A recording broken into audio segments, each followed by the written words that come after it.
পকেটে মাত্র 50 টাকা, অথচ বন্ধুদের সাথে রেস্টুরেন্টে গিয়ে বিল এসেছে 500 টাকা। বন্ধুদের আড্ডায় গিয়ে পকেট হাতড়ে খালি মানিব্যাগ বের করা, আর মাসের 20 তারিখ পেরোলেই ভাই 100 টাকা ধার দে তো বলা। এই চেনা গল্পটা কি আপনার জীবনের সাথেও হুবহু মিলে যাচ্ছে? কিংবা বিকাশের ব্যালেন্স চেক করতে গিয়ে যখন স্ক্রিনে মাত্র 2 টাকা 50 পয়সা ভেসে ওঠে, তখন বুকের ভেতরটা হু হু করে কেঁদে ওঠে না? নাকি কোনো বন্ধুকে নিজের জমানো টাকা ধার দিয়ে এখন ফেরত চাইতে গেলে সে ফোন কেটে দিয়ে উল্টো মেসেজে পাঠায়, কি রাগ করলা? ভাবছেন আপনার ভাগ্যটাই খারাপ? নাকি বিধাতা আপনাকে গরিব রাখার জন্যই এই পৃথিবীতে পাঠিয়েছেন? একদমই না। আসলে দোষ ভাগ্যের নয়, দোষ আপনার ওই অভ্যাসের, যা দিয়ে উপার্জনের আগেই খরচ করার পরিকল্পনা শুরু হয়ে যায়। আমাদের অবস্থা তো এখন এমন, পকেটে নেই আনা, অথচ স্বপ্ন যেন ঢাকাটুর আনা। আজ আমরা এমন এক ব্যক্তির নীতি নিয়ে কথা বলবো, যিনি কোনো নামী বিজনেস স্কুলের ডিগ্রি ছাড়াই এক সাধারণ রাখাল বালককে ভারতের সম্রাট বানিয়ে দিয়েছিলেন। হ্যাঁ, আমরা কথা বলছি কূটনীতির মহাসমুদ্র আচার্য চাণক্যের ব্যাপারে। আজ আপনাকে চাণক্য নীতির এমন হয়তো 6টি গোপন সূত্র জানাবো, যা আপনার খালি পকেটকে টাকার চুম্বকে পরিণত করবে।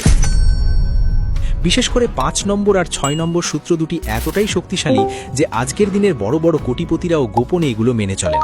যদি আপনি কোনো একটি সূত্র মিস করেন, তবে সারা জীবন ওই ভাই 100 টাকা ধার দিয়ে ক্যাটাগরিতেই থেকে যাবেন।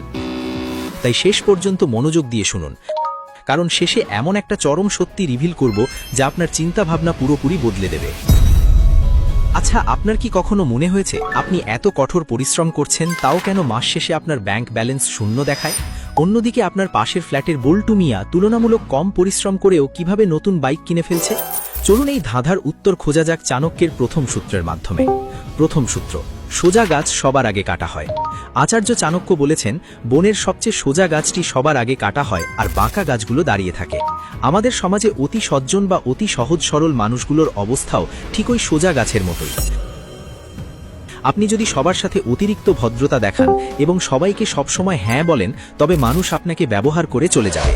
সহজ কথায় বলতে গেলে বেশি সোজা মানুষ মানেই হলো সবার ওই ফ্রি এর বল্টু, যাকে দিয়ে খাটিয়ে সবাই ফায়দা লুটবে, কিন্তু কাজের শেষে এক কাপ চাও খাওয়াবে না। আর আপনি যদি কোনোদিন নিজের ন্যায্য পাওনার জন্য একটু রাগী গলায় কথা বলতে যান, তখন তারা উল্টো চোখের পলক ফেলে মিষ্টি হেসে বলবে, কি রাগ করলা? টাকা উপার্জনের ক্ষেত্রেও এই নিয়ম খাটে। অতিরিক্ত সোজা মনের মানুষরা ব্যবসার চতুরতা বোঝে না। তারা সহজেই মানুষের মিষ্টি কথায় ধোঁকা খেয়ে ভুল জায়গায় বিনিয়োগ করে ফেলে। আধুনিক গবেষণায় দেখা গেছে, কর্মক্ষেত্রে যারা একটু চতুর এবং নিজের অধিকার আদায়ে অনির থাকে, তাদের প্রমোশন এবং বেতন বৃদ্ধির হার সাধারণ সোজাসাপটা মানুষদের চেয়ে অনেক বেশি হয়। তাই বোকা সাজুন, কিন্তু ভেতরে ভেতরে চতুর থাকুন। দ্বিতীয় সূত্র, বিষ থেকেও অমৃত নিষ্কাশন করুন। এই কথাটির গভীর অর্থ রয়েছে। এর মানে হলো, জ্ঞান এবং সুযোগ যে কোনো উৎস থেকে আসুক না কেন, তা গ্রহণ করতে হবে। যদি নোংরা কোনো স্থানেও সোনা পড়ে থাকে, তবে তা তুলে নিতে দ্বিধা করবেন না। আপনার আশেপাশে এমন অনেক মানুষ থাকতে পারে যাদের আপনি পছন্দ করেন না, কিন্তু লক্ষ্য করে দেখুন, হয়তো তাদের কোনো একটি চমৎকার গুণ বা ব্যবসায়িক আইডিয়া রয়েছে। আপনার অপছন্দের মানুষের ভালো গুণটুকু নিজের স্বার্থে ব্যবহার করতে শিখুন। ধনী হতে হলে অহংকার বিসর্জন দিয়ে যে কোনো সফল ব্যক্তির কাছ থেকে শেখার মানসিকতা থাকতে হবে। আপনি কি কখনো আপনার কোনো প্রতিদ্বন্দ্বীর কাছ থেকে কোনো ভালো কৌশল শিখেছেন? কমেন্টে এখনই লিখে জানান তো। তৃতীয় সূত্র, আয়ের চেয়ে ব্যয় কম রাখা। এটি শুনতে খুব সাধারণ মনে হলেও বর্তমান যুগের জন্য এটি সবচেয়ে বড় চ্যালেঞ্জ। আজকাল আমাদের চারপাশে শো অফ বা দেখনদারির সংস্কৃতি চরম আকার ধারণ করেছে। পকেটে আইফোন কেনার সামর্থ্য নেই, কিন্তু ক্রেডিট কার্ডে ইএমআই দিয়ে আইফোন কিনে ইনস্টাগ্রামে ছবি পোস্ট হচ্ছে। ফুচকা খাওয়ার টাকা নেই, কিন্তু ক্রেডিট কার্ড ঘষে সিসিডিতে কফি খাওয়া হচ্ছে। অথবা ধরুন, আপনার পকেটে টং দোকানের চায়ের বিল দেওয়ার মুরদ নেই, অথচ ক্রাশকে ইমপ্রেস করার জন্য বন্ধুর ডিউক বাইক ধার করে ডেটিংয়ে চলে গেছেন। এই ফাঁকা কলসি বাজে বেশি মার্কা ভাবসাব দেখানোর অভ্যাসগুলোই আমাদের ধনে প্রাণে মারে। চাণক্য স্পষ্ট বলেছেন, যে ব্যক্তি নিজের আয়ের চেয়ে বেশি ব্যয় করে, সে নিজের ধ্বংস ডেকে আনে। আপনার উপার্জনের অন্তত 30% আগে সঞ্চয় এবং বিনিয়োগ করুন, তারপর বাকিটা খরচ করুন। টাকা জমানোর সহজ উপায় হলো প্রয়োজন আর বিলাসী আকাঙ্ক্ষার মধ্যে পার্থক্য বুঝতে পারা। একটা কথা মাথায় রাখবেন, আপনি কত টাকা আয় করছেন তার চেয়ে বেশি গুরুত্বপূর্ণ হলো আপনি কত টাকা ধরে রাখতে পারছেন। চতুর্থ সূত্র, আপনার গোপন পরিকল্পনা কেনই প্রকাশ করবেন না।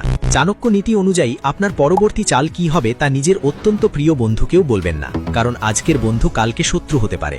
আপনি যখনই কোনো নতুন ব্যবসা শুরু করার বা নতুন কোনো কাজ শেখার পরিকল্পনা করেন, তখন তা ঢাকঢোল পিটিয়ে সবাইকে জানানোর কোনো প্রয়োজন নেই।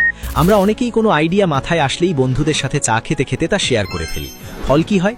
কেউ একজন আপনাকে নিরুৎসাহিত করে বলে, আরে ধুর, এসব আমাদের দেশে চলবে না। ব্যাস, আপনার আত্মবিশ্বাস সেখানেই শেষ। অথবা আপনার আইডিয়াটি চুরি করে অন্য কেউ কাজ শুরু করে দেয়। তাই আপনার কাজকে কথা বলতে দিন, আপনার মুখকে নয়। চুপি চুপি পরিশ্রম করুন, সফলতা নিজেই আওয়াজ তুলবে। পঞ্চম সূত্র, অলসতার বিছানায় কখনো লক্ষ্মী আসে না। আচার্য চাণক্য মনে করতেন অলসতা হলো মানুষের সবচেয়ে বড় শত্রু। আপনি চমৎকার সব আইডিয়া নিয়ে দুপুর 12টা পর্যন্ত ঘুমিয়ে কাটালে আপনার ঘরে টাকা আসবে না। আধুনিক ধনকুবের ওয়ারেন বাফেট থেকে শুরু করে ইলন মাস্ক, সবার মধ্যেই একটি সাধারণ গুণ রয়েছে, তা হলো সময়ের সঠিক ব্যবহার। আমাদের দেশি মশলায় একটা কথা আছে, ঘুমিয়ে থাকা মানুষের ভাগ্যও ঘুমিয়ে থাকে। আমাদের অনেকের দিনই তো শুরু হয় দুপুর 2টায়, চোখ রগড়াতে রগড়াতে রিলস ভিডিও স্ক্রল করে আর অন্যান্যদের সাকসেস দেখে আক্ষেপ করে কেটে যায়। চাণক্য কিন্তু মনে করতেন অলসের ঘরে টাকা তো দূর, তেলাপোকাও বাসা বাঁধতে লজ্জা পায়। নিজেকে আরামদায়ক পরিস্থিতি বা কমফোর্ট জোন থেকে বের করে আনুন। অলসতা ত্যাগ করে প্রতিদিন অন্তত একটি হলেও এমন কাজ করুন যা আপনাকে আপনার লক্ষ্যের দিকে এগিয়ে নিয়ে যাবে। ষষ্ঠ সূত্র, বর্তমান পরিস্থিতিকে চেনা এবং সঠিক সুযোগের অপেক্ষা করা। চাণক্য বলেছেন, একজন বুদ্ধিমান মানুষ সবসময় নিজের শক্তি, দুর্বলতা, বর্তমান সময় এবং নিজের চারপাশের পরিস্থিতি সম্পর্কে সচেতন থাকে। আপনি যখন জানবেন আপনার কোন দিকে ঘাটতি রয়েছে, তখনই আপনি তা পূরণ করতে পারবেন। পাশাপাশি সুযোগের জন্য অপেক্ষা করা এবং সঠিক সময় ঝাঁপিয়ে পড়া অত্যন্ত জরুরি। যেমন একটি বক তার শিকারের জন্য স্থির হয়ে দাঁড়িয়ে থাকে এবং সঠিক মুহূর্তে এক ছোবলে মাছ ধরে ফেলে, আপনার আর্থিক সিদ্ধান্তের ক্ষেত্রেও তেমনই ধৈর্যশীল ও দূরদর্শী হতে হবে। ভুল সময় তাড়াহুড়ো করে নেওয়া সিদ্ধান্ত আপনাকে নিঃস্ব করে দিতে পারে। এখানেই আপনাদের উদ্দেশ্যে একটা কথা না বললেই নয়, আজ আমরা 1 লাখের স্মার্ট সদস্য হয়েছি শুধুমাত্র আপনাদের ভালোবাসার জন্য। আর যারা আমাদের এই পরিবারের শুরু থেকেই ছিলেন, তাদেরকে অন্তর থেকে ধন্যবাদ জানাই। কিন্তু দুঃখের বিষয় এই যে এখনও আমাদের 80% দর্শক ভিডিও দেখে চুপি চুপি চলে যায়, কিন্তু সাবস্ক্রাইব করে না। ঠিক যেন পাড়ার বিয়ের বাড়িতে এসে ফ্রিয়ের পোলাও মাংস খেয়ে চুপিসারে সটকে যাওয়া কোনো আতিথিয়ের মতো। আপনারা সাবস্ক্রাইব না করে এভাবে চলে গেলে আমাদের সত্যি খুব খারাপ লাগে। এখন হয়তো অনেকে মনে মনে ভাবছেন, কি রাগ করলা? আরে না ভাই, রাগ করব কেন? জাস্ট একটু দাবি নিয়ে বললাম। আপনাদের এই নীরবতা আমাদের নতুন ভিডিও বানানোর অনুপ্রেরণা হারিয়ে ফেলে। তাই আশা করি আমাদের এই স্মার্ট পরিবারের অংশ হতে ভুলবেন না। ভিডিও শুরুতে যে প্রতিশ্রুতি দিয়েছিলাম, এবার সেই পরম সত্যিটি রিভিল করার সময় এসেছে। চাণক্য নীতির মূল কথা হলো, আর্থিক স্বাধীনতা বা ধনী হওয়া কোনো জাদুর খেলা নয়, এটি এক ধরনের মানসিক শৃঙ্খলা। চাণক্য বলেছেন, জ্ঞানের চেয়ে বড় কোনো বন্ধু নেই এবং দারিদ্র্যের চেয়ে বড় কোনো শত্রু নেই। আপনি যদি এই 6টি সূত্র আপনার দৈনিক জীবনে প্রয়োগ করতে পারেন, তবে আপনার ধনী হওয়া কেবল সময়ের ব্যাপার মাত্র। আজকের এই চমৎকার আলোচনা থেকে আপনি চাণক্যের কোন সূত্রটি সবার আগে আপনার জীবনে অ্যাপ্লাই করতে যাচ্ছেন? আমাদের পরবর্তী ভিডিওর জন্য আপনাদের কাছে 2টি দুর্দান্ত অপশন রয়েছে। অপশন ক, চাণক্য নীতি অনুযায়ী কিভাবে নকল বন্ধু বা ক্ষতিকর মানুষ চিনে দূরত্ব বজায় রাখবেন।